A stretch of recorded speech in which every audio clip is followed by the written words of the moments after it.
Sabendo que o Senhor é santo e que o Senhor tem planos e projetos na vida daqueles que o buscam, o Senhor sabe qual é a sinceridade do homem. O Senhor sabe aonde está a fé não fingida. Amados, é mais fácil para o homem ter 100% de certeza na fé dele, que ele é um remanescente, que ele teve um novo nascimento, quando ele é sincero com o Senhor. Preste atenção no que eu estou falando com você, não é ser sincero com os homens, nem você sincero com você mesmo, porque a própria palavra fala que enganoso é o coração do homem. É o homem ser sincero ao Senhor. Eu sempre falo isso e vou sempre manter essa tecla, até que o Senhor mude. O homem na sinceridade com o Senhor, ele vai longe. Às vezes a pessoa ela quer uma bênção,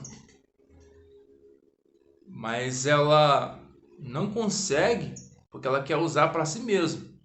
Não é para honrar o Senhor. Às vezes a pessoa ela está numa enfermidade, o Senhor quer ser honrado na enfermidade dela, e ela ora que ela não aceita aquela enfermidade.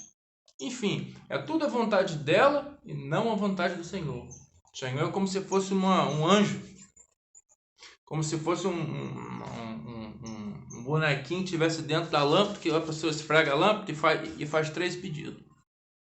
Então, mas o Senhor conhece verdadeiramente o coração da pessoa. Se a pessoa está sendo sincera, reta diante do Senhor, o Senhor vai atender o pedido daquela pessoa no seu tempo. Só que quando a pessoa tem um entendimento da Escritura, ela logo percebe que o Senhor quer um novo coração, que a pessoa tem um novo nascimento, que o Senhor quer um novo nascimento da pessoa e que o mundo é praticamente um assalpão armado, amados. O mundo praticamente ele é marapuca. O homem ele vem para cá, ele sente inveja, ele sente desejos das coisas que tá nessa vida, que tá no mundo, e eles servem ao Senhor achando que vai ganhar alguma coisa em troca. A verdade seja dita, ninguém quer fazer a vontade do Senhor porque tem que trabalhar na obra, pregando a palavra, oferecer sua vida em resgate de muitos. Ninguém pensa da maneira como o Senhor pensou. Estou no livro de Malaquias aberto aqui, Malaquias 3, capítulo 13. Vou pegar isso aqui como base. Isso aqui foi os sacerdotes que vacilaram, né? Estavam fazendo a coisa e por troca, pensamento de troca. Uma fé fingida. Malaquias 3,13. As vossas palavras foram agressivas para mim, diz o Senhor. Mas vós dizeis, que temos falado contra ti? Vós tendes dito, inútil é servir a Deus. Que nos aproveita ter cuidado em guardar os seus preceitos e andar de luto diante do Senhor dos Exércitos?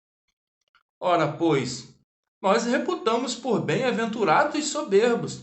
Também os que cometem impiedade são edificados. Sim, eles tentam a Deus e escapam. Aqui o sacerdote está questionando o Senhor, que é inútil servir o Senhor. Todo tempo é uma fé fingida, amados. Aí vem o versículo 16, né? Tipo uma promessa aos fiéis. Então aqueles que temeram ao Senhor falaram frequentemente um ao outro, e o Senhor atentou e os ouviu. Um memorial foi escrito diante dele para os que temeram o Senhor e para os que se lembraram do seu nome. Aqui a pessoa viveu, desceu sepultura, digamos que está na hora do julgamento. Vamos lá, versículo 17. Eles serão meus, diz o Senhor dos Exércitos.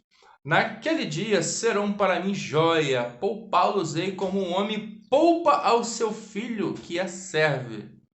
Então voltareis e vereis a diferença entre o justo e o ímpio, entre o que serve a Deus e o que não serve.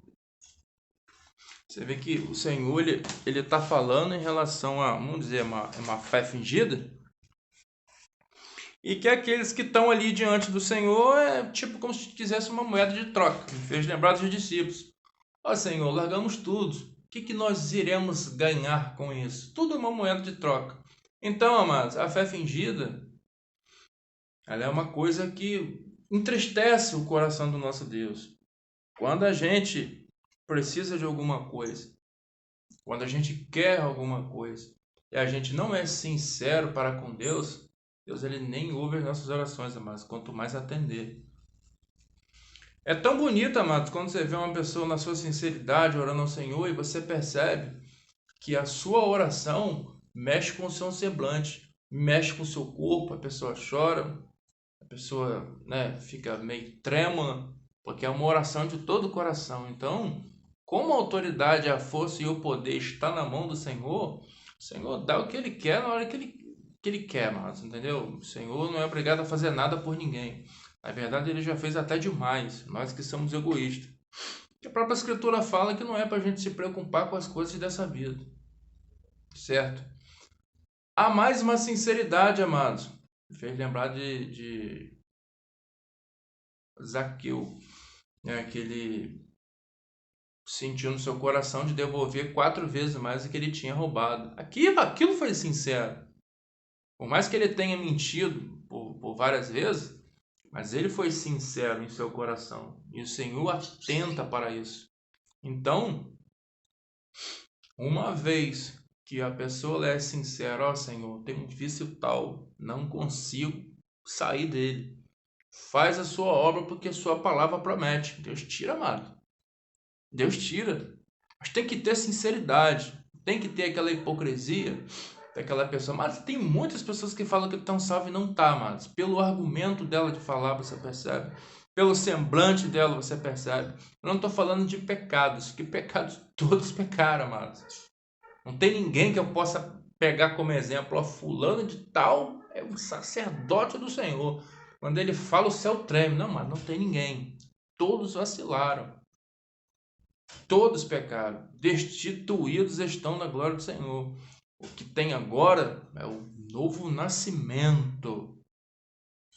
A Bíblia fala que aquele que é nascido, aquele que é gerado do Espírito Santo, ele não peca. Mas presta atenção no versículo, aquele que é gerado, aquele que é nascido. Se a pessoa ela ainda está em falha, se a pessoa ela está em erro, ela não tem um novo nascimento. Por isso que é tão poderoso aquela passagem lá em Hebreus, lá capítulo 6, que uma vez no Espírito, uma vez liberto, a pessoa abre mão daquilo ali e volta para os caminhos errados, é impossível a pessoa voltar, mas ela não vem nem com 7 da manhã, ela vem com 14, ela vem com 20, com 30, você está me entendendo? A ponto da palavra não fazer efeito mais. A ponto de a pessoa ouvir uma passagem bíblica e ela não ter mais efeito. Amados, os que estão no Senhor, o Senhor conhece. Os que estão na sinceridade de espírito, o Senhor conhece. Eu lembro de uma vez que eu estava conversando com um rapazinho, que eu estava falando com ele para ele parar de fumar. E ele falava o seguinte para mim: rapaz, um dia eu paro. Deus sabe o meu coração. Deus conhece o meu coração. Aí eu pedi uma orientação a Deus para me falar com ele. E eu lembro que eu falei com ele assim: rapaz, eu sei o que é esse vício do cigarro, cara.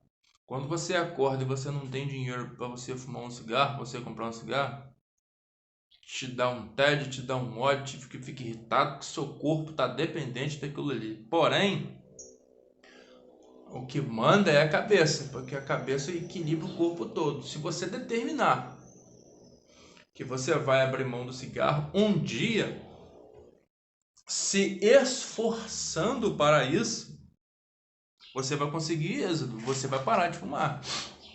A palavra está ali, ela está escrita, o poder do evangelho está ali, mas a pessoa ela tem que permitir, a pessoa ela tem que dar o primeiro passo, a pessoa tem que querer, tem que ter querência, tem que ter um esforço. O reino dos céus é movido por esforço. O problema, amados, é que muitas pessoas falam que já teve um novo nascimento, às vezes nem peca, um pecado, digamos assim, um pecado grave, digamos assim. Mas a pessoa mente. A pessoa ela guarda ódio.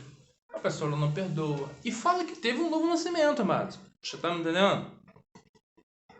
Quando chegar naquele grande dia, vai estar lá os podres. Nossa. Os carregados que as pessoas olharam assim, ó. Nossa, ele está vestido de branco. Nossa, porque o justo juiz, amado, o nosso advogado é o Senhor. Agindo ele, quem impedirá? Eu não vou dizer que as pessoas vão ser salvas no último momento de vida, mas se o Senhor quer salvar, quem vai falar que não é para salvar, amado? Você está me entendendo? Então, a todo tempo, o homem ele tem que olhar o Evangelho e sentir no seu coração que ele não é digno do Senhor, como na verdade ninguém é, amados. Então, o que resta no coração do homem? É uma lei que foi abolida e que o amor superou a lei. Aquilo que eu quero para mim, eu não posso desejar para o meu próximo. Você está me entendendo? Se eu me amo, se eu gosto de mim, o que eu quero para mim, eu tenho que desejar para o próximo. Isso é amor.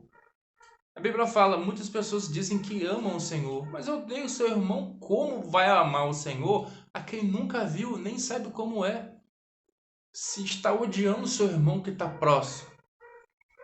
Amados, Jesus ele trata tanta coisa falando em relação ali o que é para fazer, o que não pode fazer, mas é tudo coisas do segundo, é tudo coisas do novo nascimento, amado. Porque não adianta a gente se andar como um fariseu, né? De tentar coar coisas, digamos assim, graves, e deixar uma coisa extraordinária passar, amado. Entendeu? Porque para o homem fazer a vontade do Senhor, ele tem que primeiro se abater, negar a ele mesmo, ter uma leitura diária da palavra, implorar a Deus para a mente abrir, para as escamas dos olhos caírem e ele se esforçar diariamente para ficar corpo, alma e espírito, os três andando em um só. O problema, amados, que é, sem generalizar, é mais de 80%. O povo tem conhecimento da palavra, tem uma eloquência, sabe falar às vezes muito bem, mas não se policia em relação ao que o Senhor quer, que é a sinceridade. O Senhor não quer um fingimento. Mas tem pessoas que quando oram, misericórdia, elas convencem, elas choram, elas entregam até revelação, mano. Da onde que tá vindo, ninguém sabe. Entendeu? Só que vamos lá, e o dia a dia?